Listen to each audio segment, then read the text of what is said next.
The taste of a dish is paramount for Chinese people who enjoy a wide variety of cuisines and flavors. And they are always looking for inspiration for change in both.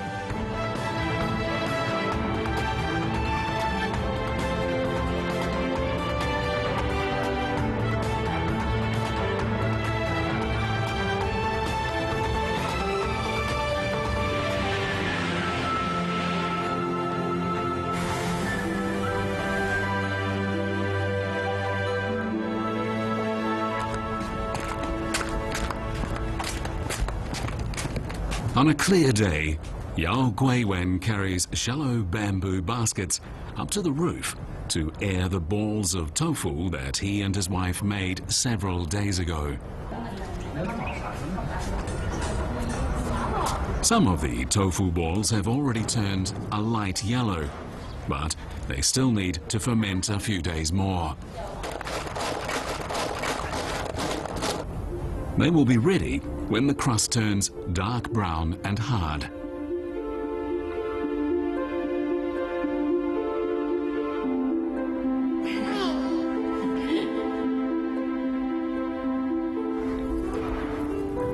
Wang Tuihua wraps the fresh tofu tightly with gauze and squeezes the water out.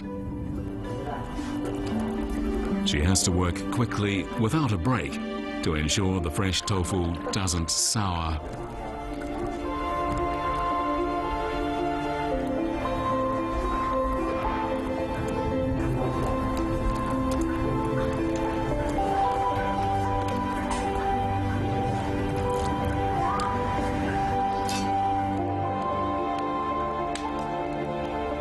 Yao Guiwen must precisely control the charcoal fire.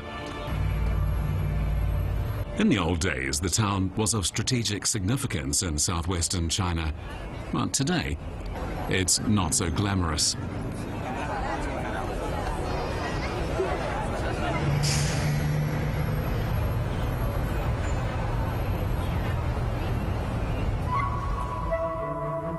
Like many small cities in Yunnan, Jianshui has a mixture of ethnic groups, each with their own unique culture.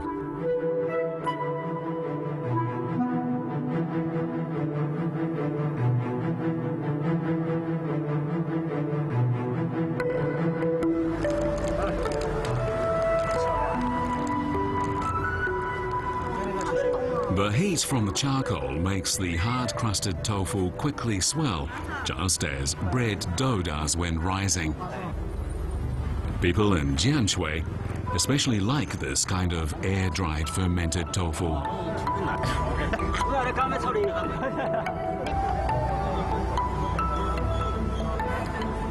Locals eat tofu dipped in various sauces, but Yao Guiwen is mostly concerned about the quality of the tofu itself.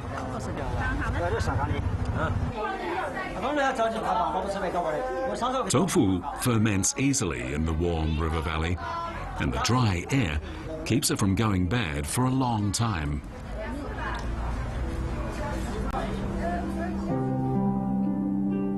Yao pays more attention to the weather than most people because the natural conditions affect the quality of his tofu.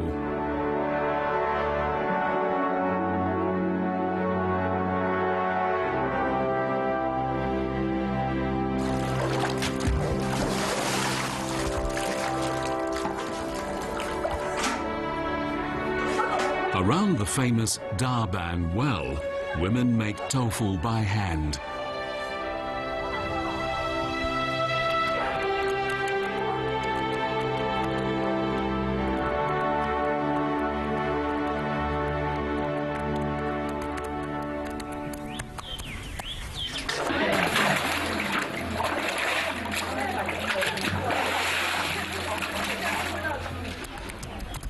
Water is essential in making tofu, and Jianshui boasts 128 wells.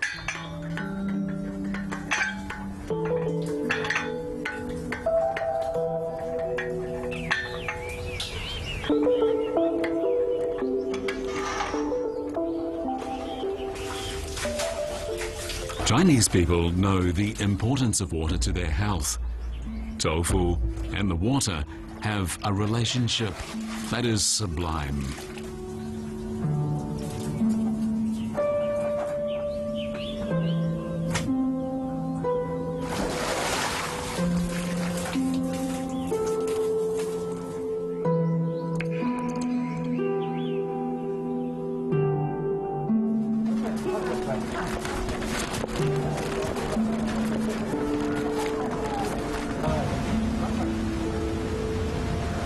Tofu from the town of Xiuning, less than 40 kilometers from Jianshui, is very different from that made in Jianshui. Xiuning tofu comes in larger sizes and the texture is tougher.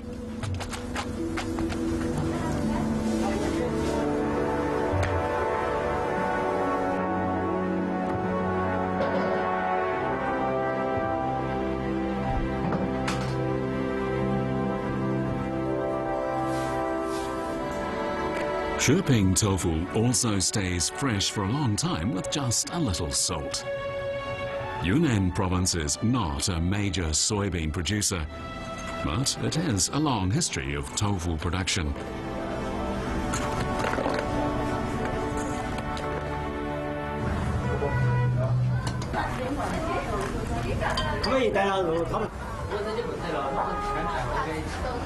A piece of tofu for a kernel of corn.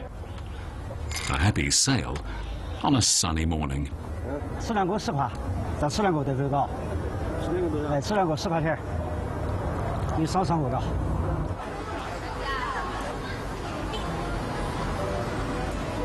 Yaoguiwen's tofu stall has done well since it opened 30 years ago.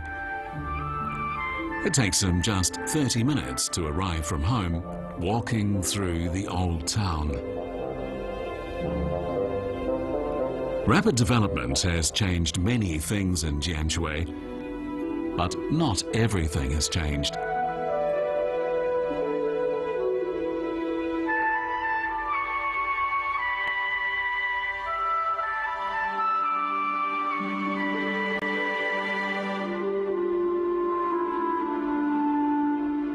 The lifestyle of Yaoguiwen and Wan Tuihua is simple but hard.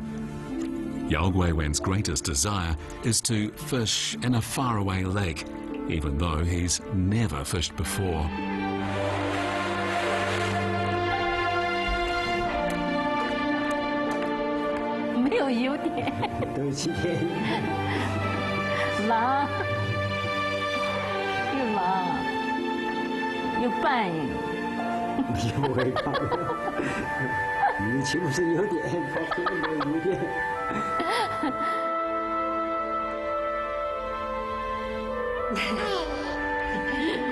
They treat every single piece of their tofu as precious because they and their children depend on it for their livelihood.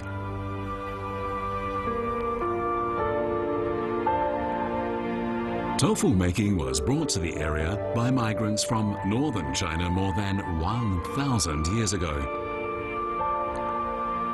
Locals have since developed new tofu varieties.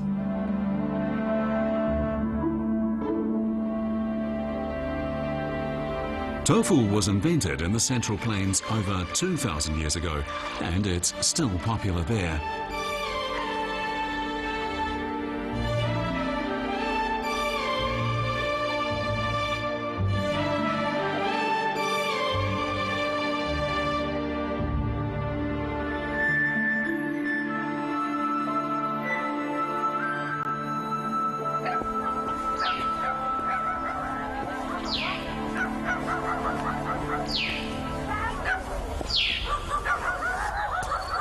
Wu Xiubing is going to the county seat to sell his tofu at the morning market.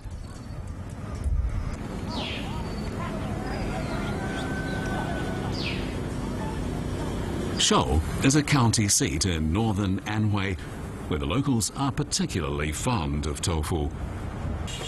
In fact, they are sure their ancestors invented it.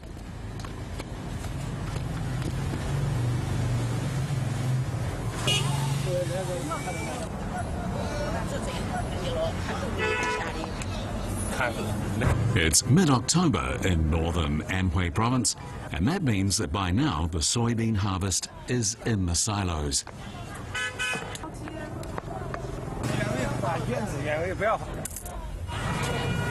Tofu made with fresh soybeans sells very well.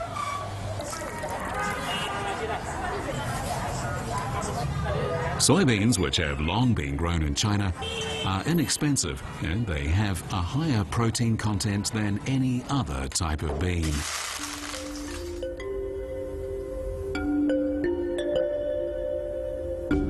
However, people in ancient times did not eat them because cooked soybeans cause flatulence.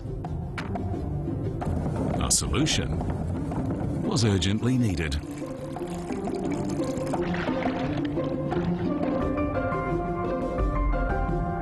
This white powder is gypsum, which causes the soybean milk to coagulate.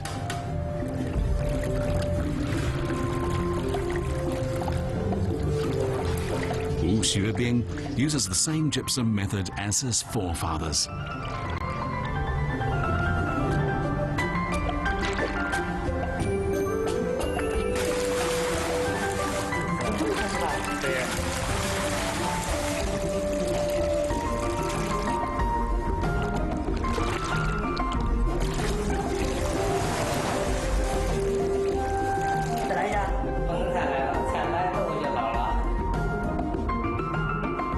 You can see the protein in the soybean milk quickly coagulate after the gypsum is added.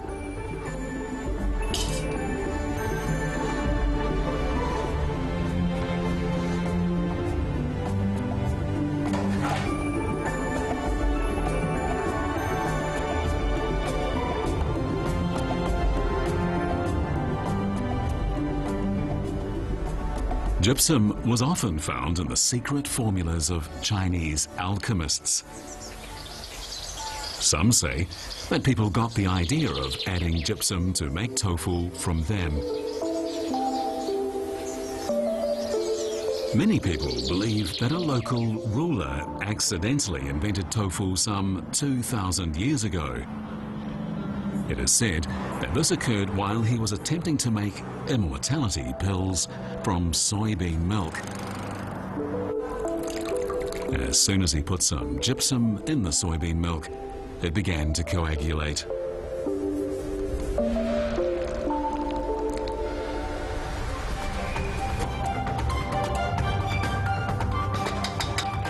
Whatever the case, the invention of tofu greatly changed the future of soybeans.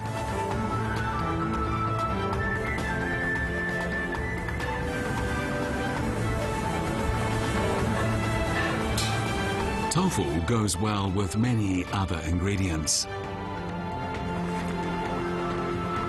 The polysaccharides and phytic acid in raw soybeans are indigestible. But in the process of making tofu, they are removed. The remaining soybean protein is very digestible.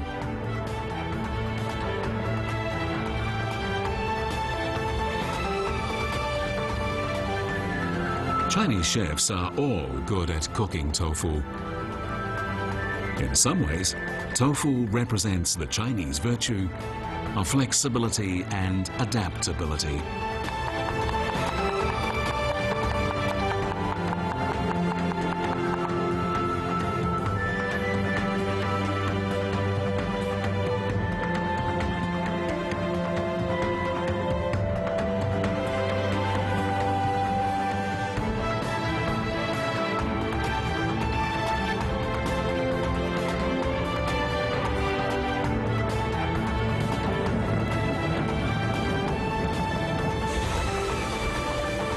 The soybean milk fires the imagination. Mongolian herdsmen in the vast grasslands of northern China regularly eat a kind of food they love deeply.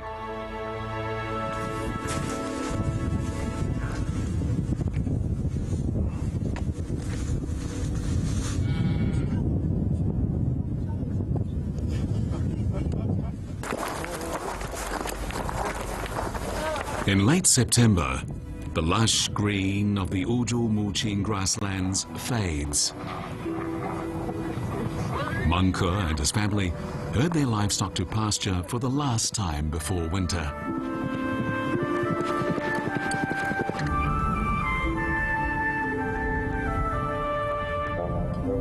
It's already very cold in late autumn, so local herdsmen burn cow dung for warmth.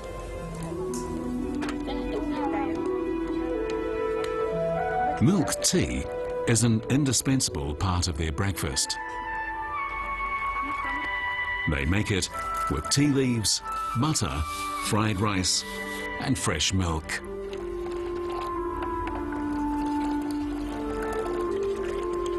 Another important part of their breakfast is milk curds, which they prepare several days ahead of time.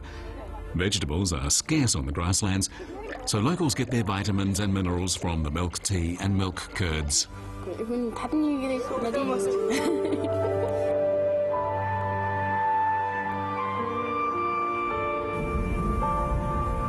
Meng Ke has a cow named Mudu that is nursing a calf. Mother must let the cow feed its calf before she milks the cow.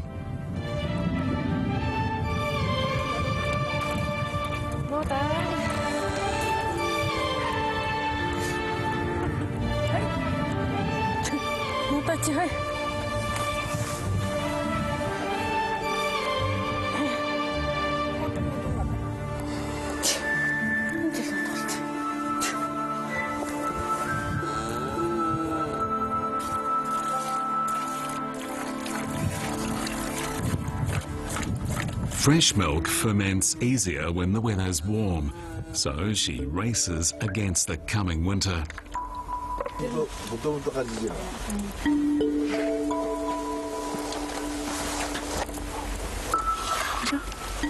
Mother ladles off the butter on the surface. The milk forms curds through fermentation. The protein and whey in the milk separate out when it's boiled. Herdsmen feed the whey to their animals. The milk is constantly stirred to prevent it from sticking to the bottom.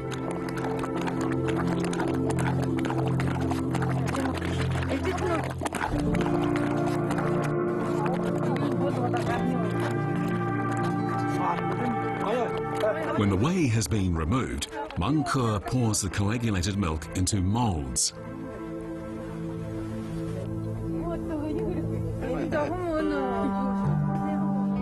Meng Ke carries a bowl of fresh milk curds to his grandfather.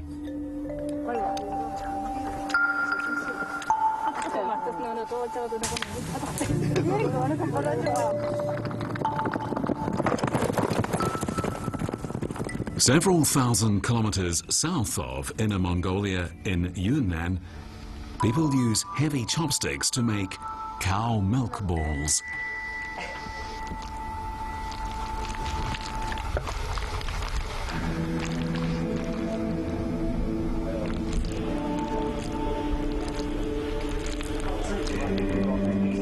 The milk balls are formed into long strips and rolled onto a bamboo rack.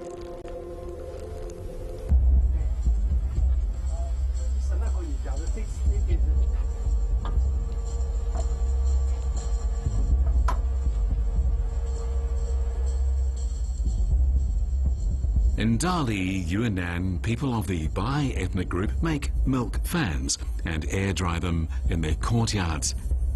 The milk fans resemble huge wind chimes.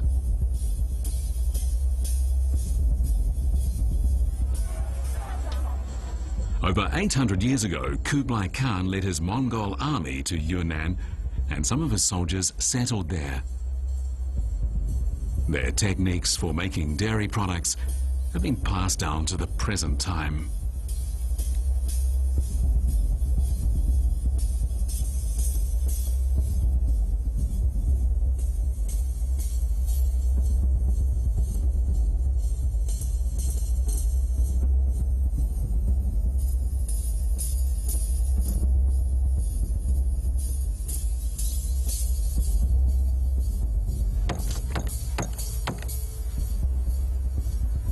Another takes air-dried milk curds from a wooden box.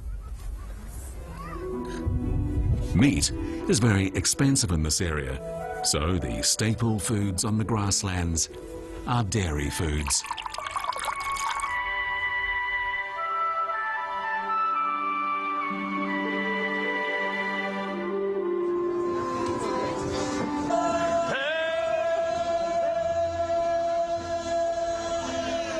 This Mongolian restaurant is located in downtown Beijing. Here, the most popular item on the menu is barbecued sheep back. This dish reminds diners of the difficult life on the faraway grasslands.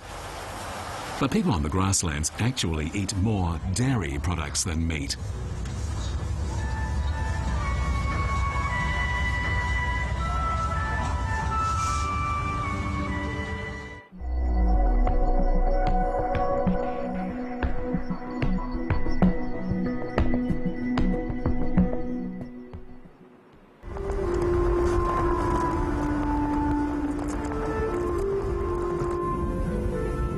It's raining and near 0 degrees Celsius.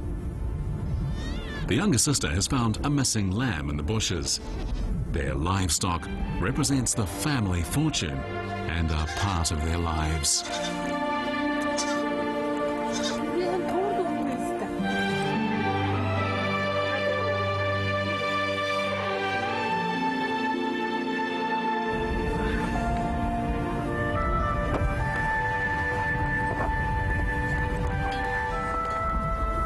Monk puts on a new robe for winter.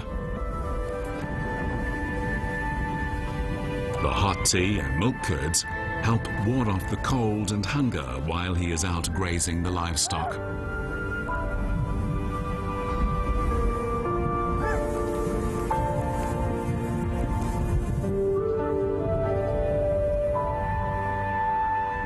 These binoculars were a war trophy collected by his grandfather.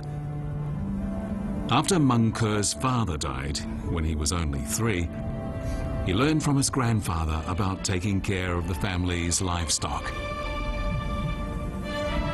His grandfather told Mengke that he should be happy to be a good herdsman.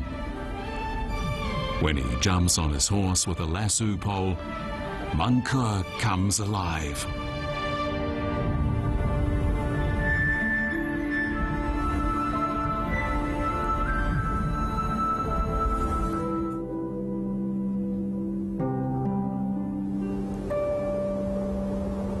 Outside the grasslands, grazing land is replaced by farmland.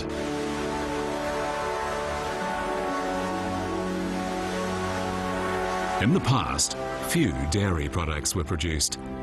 But with the spread of agriculture, people learned to get the protein they needed from plants.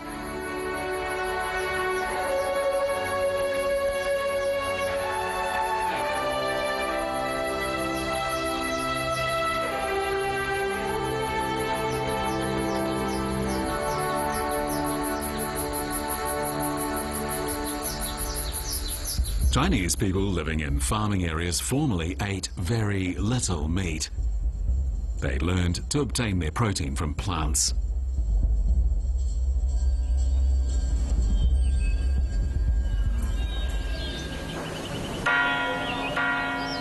Some monks are cooking a meal in a Buddhist temple on Tiantai mountain in Zhejang province. They live a simple and impoverished life, eating only vegetarian food, which is a part of their religious practice. Only Buddhist monks of the Han ethnic group are vegetarians. Over the past 1,000 years, their vegetarian recipes have had a profound impact on Chinese vegetarianism.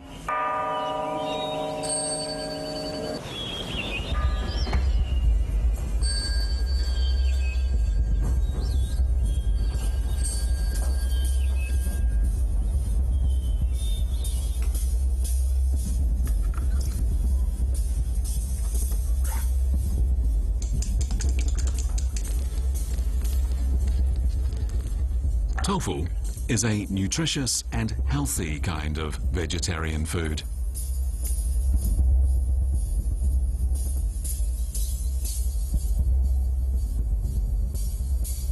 Soybeans contain as much protein as meat, and this makes it a favorite with vegetarians.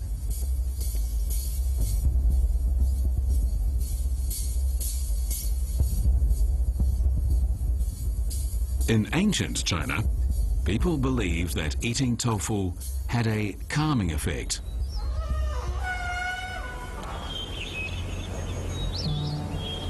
It was also believed that those who made it understood the principle of going back to nature.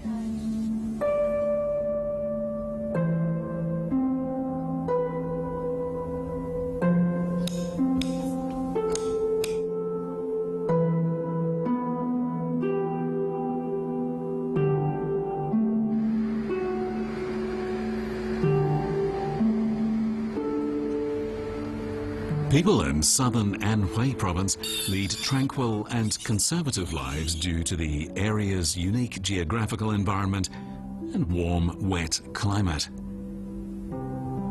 They eat some very unusual foods, such as this white fluff, which is actually tofu. This isn't the peak season for making fluffy tofu, so the batch made by Fang Xingyu's family will sell out before noon.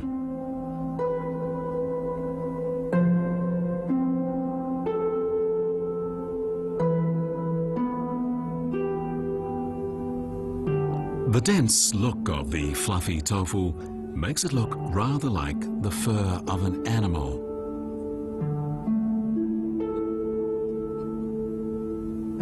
And indeed, this fur is a living thing.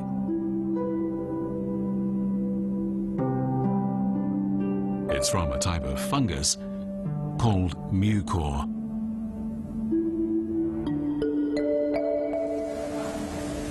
Fang Xingyu has handed over most of the management of the family tofu mill to her eldest daughter. Her mother hopes she will be a good manager.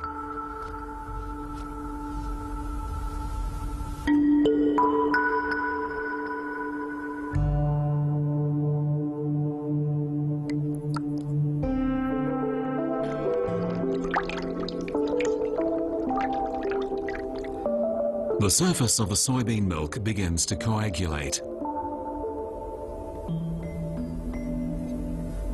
Soybean milk skin contains a lot of fat, and this is not needed when making tofu. The oily skin is removed with chopsticks and air-dried to make a delicious byproduct.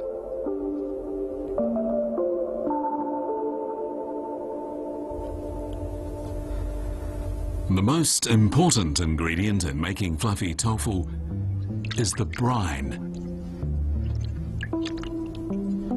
Acidic substances can also be used, but local tofu makers use brine, which they produce themselves. Microbes in the brine act like seeds in the tofu.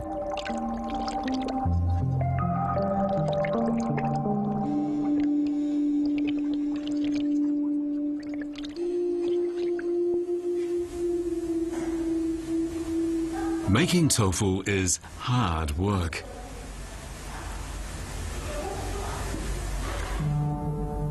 Diners come and go. The elder sister comes last when her meal is already cold, and her younger sister keeps her company while she eats.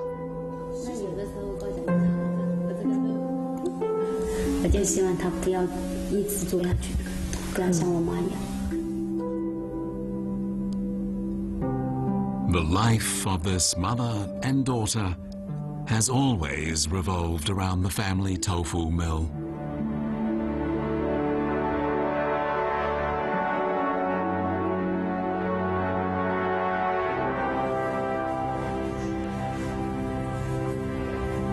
Fang Xingyu does not make fluffy tofu during the hot, humid summer because at that time fermentation is hard to control.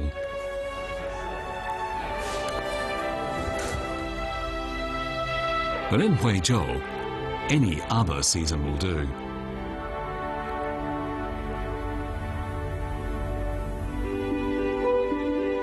Fan Xingyu wants to pass all her skills and experience on to her eldest daughter.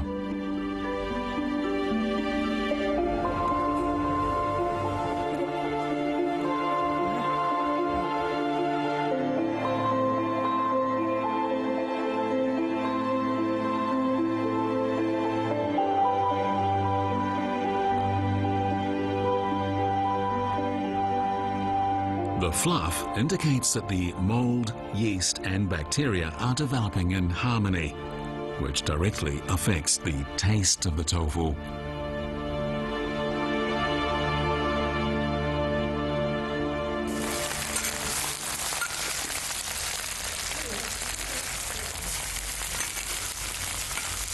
Among Huizhou food connoisseurs, fluffy tofu is a favorite. Eating it can be simple or very complicated. Older Huizhou residents simply like to add a little chili sauce to it.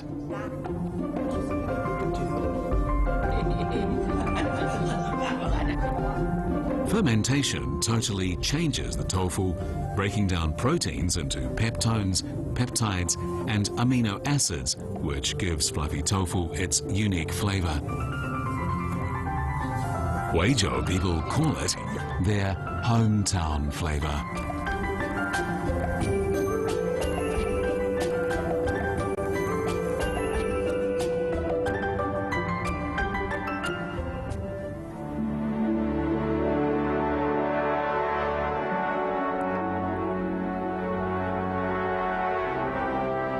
The tiny particles in the fluffy tofu are an indicator of its maturity.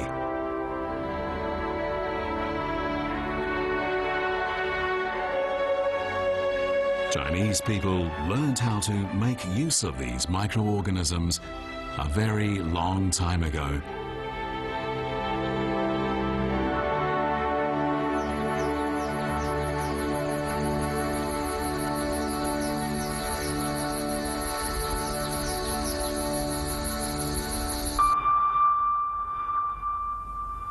Alcoholic beverages are also produced by using microorganisms. Rice wine is one of the oldest alcoholic beverages in the world.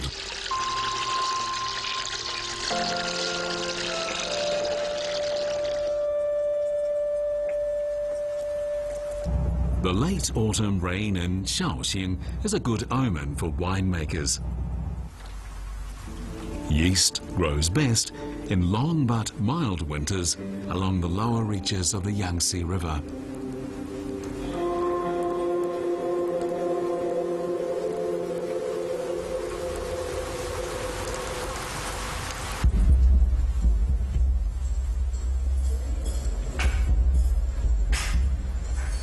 In an old workshop, winemakers are busy preparing ritual objects to worship the god of wine.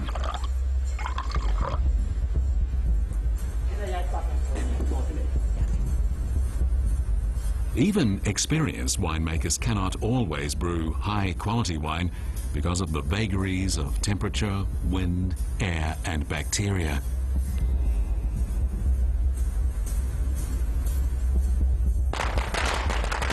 The winemakers hold a ceremony like this every year to pay their respects to nature.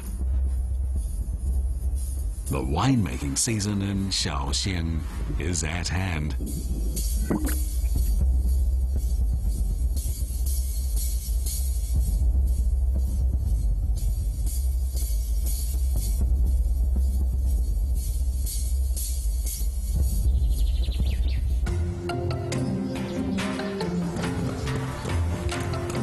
In another county called Xiuning, 73-year-old Jianshui is making his own rice wine.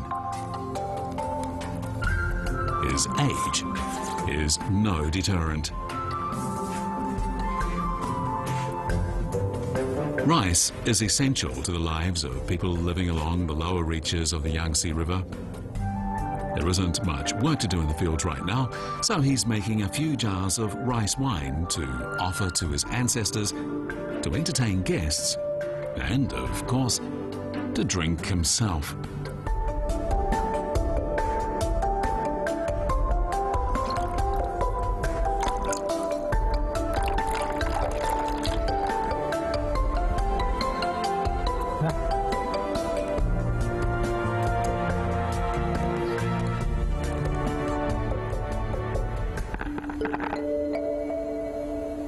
The soul of the rice wine is the distiller's yeast.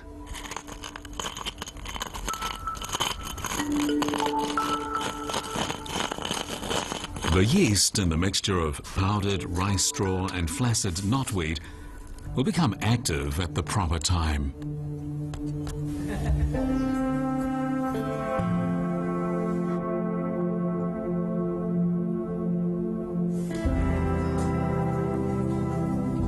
Jianshui stirs the distiller's yeast into the glutinous rice.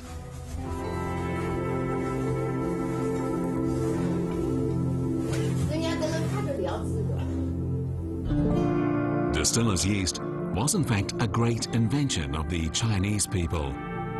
It was one of the earliest methods of making use of microorganisms and plays a critical role in winemaking. The winemaker makes a deep indentation in the steamed glutinous rice, scoops up some rice, squeezes each grain into the vat, and spreads some distiller's yeast on top of the rice.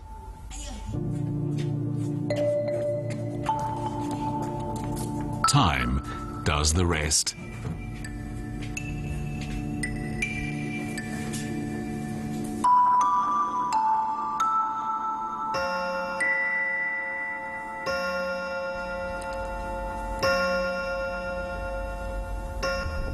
The mold converts the starch in the rice into sugar, and the yeast converts the sugar into alcohol.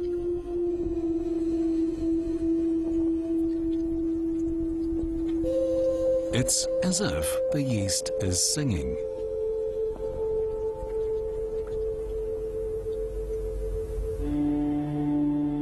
The longer the fermentation, the better the rice wine will be.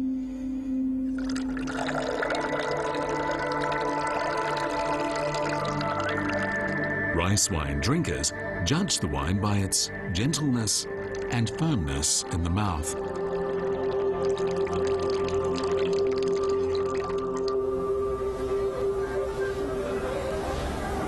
Xiaoqing residents that drink rice wine are very laid back. They take time to savor the traditional flavor of the wine on the tips of their tongues.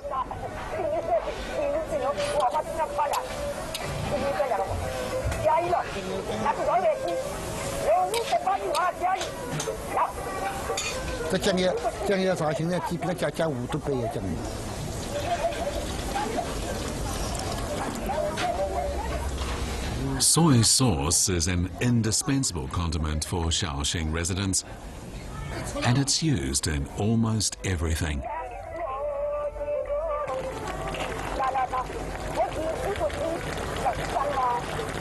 The salt in the soy sauce keeps cooked food from spoiling, and the soy sauce gives food a strong fragrance that the locals love.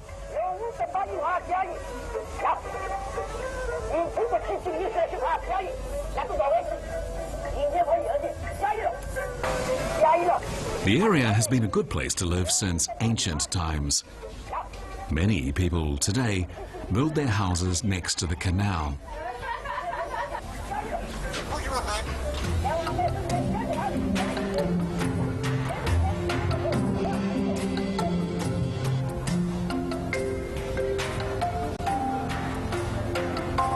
Sausages hung on bamboo poles to dry can be seen all over the town of Renchang.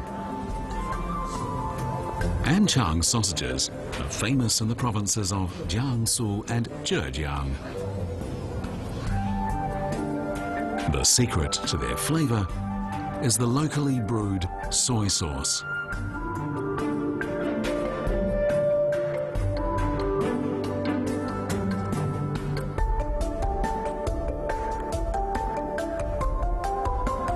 In this courtyard, there are about 100 vats of fermenting soy sauce. They're all tended by 56-year-old Ding Guoyun.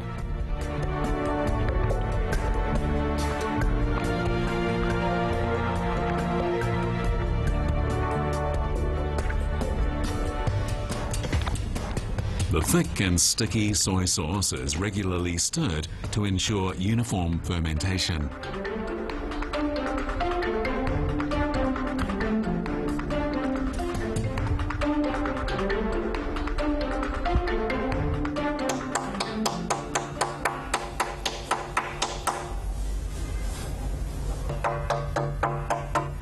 These vats have been used to make soy sauce for decades.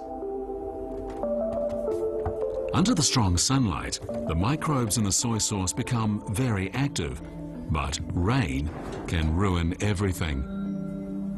For this reason, the lids need to be removed from time to time.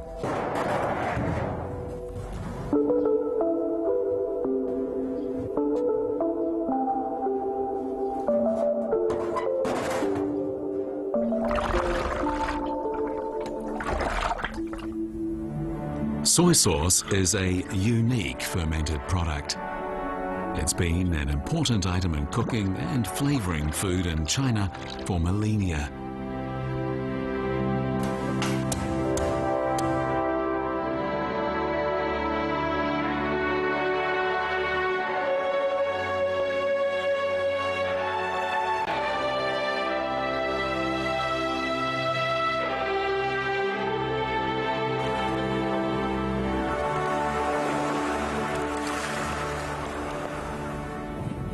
In northeast China, soy sauce is used differently. There's not much of it left in Wang Yueying's vat. It's not been frozen because of its high salt content.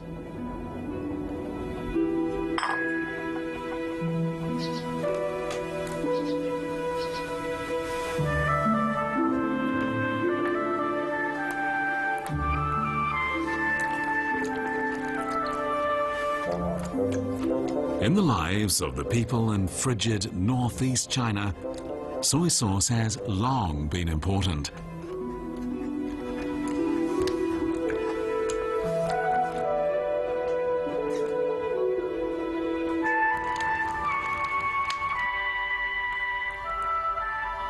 It will be 3 months from now before new soy sauce will become available, but people are already making preparations.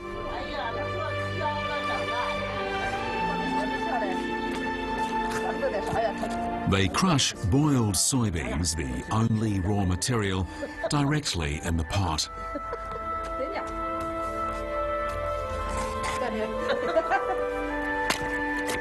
Heilongjiang province has the most fertile land in the country, but due to the climate, the growing season is very short.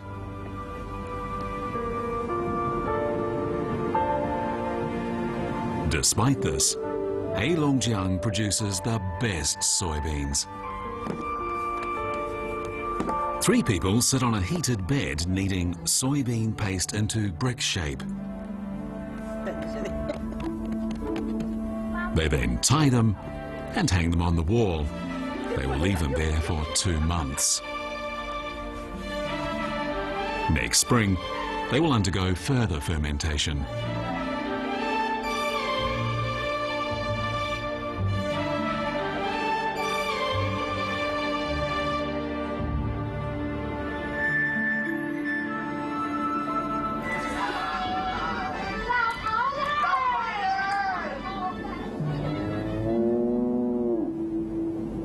In winter, northern China is extremely cold. This is due to high atmospheric pressure in Mongolia.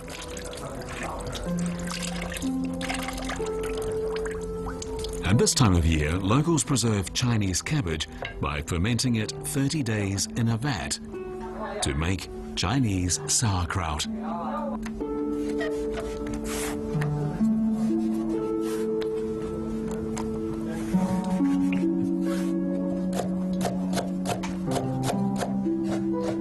During the nearly 7 months of winter, this will be the most common item on the dinner table.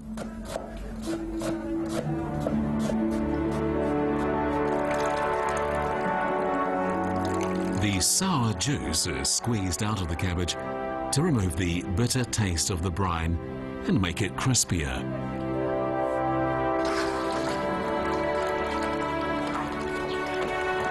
The aroma of Chinese sauerkraut is mouth-watering.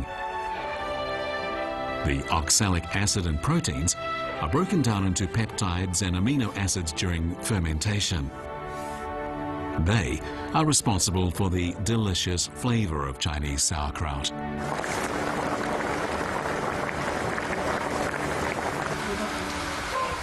The best way to eat Chinese sauerkraut is with pork. Most people in northeast China are not so concerned about the appearance of their food. Their eating habits are as direct as their personality.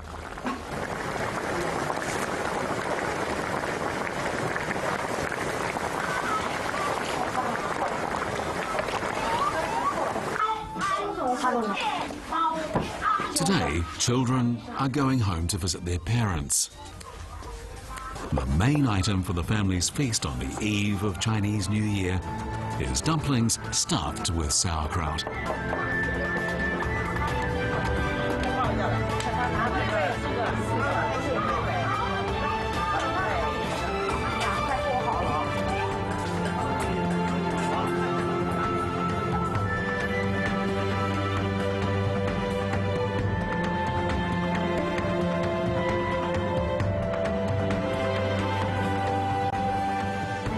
Chinese people have brought about imaginative changes and added new flavors to their cuisine while enhancing the nutritional content. This has greatly added to the Chinese culture.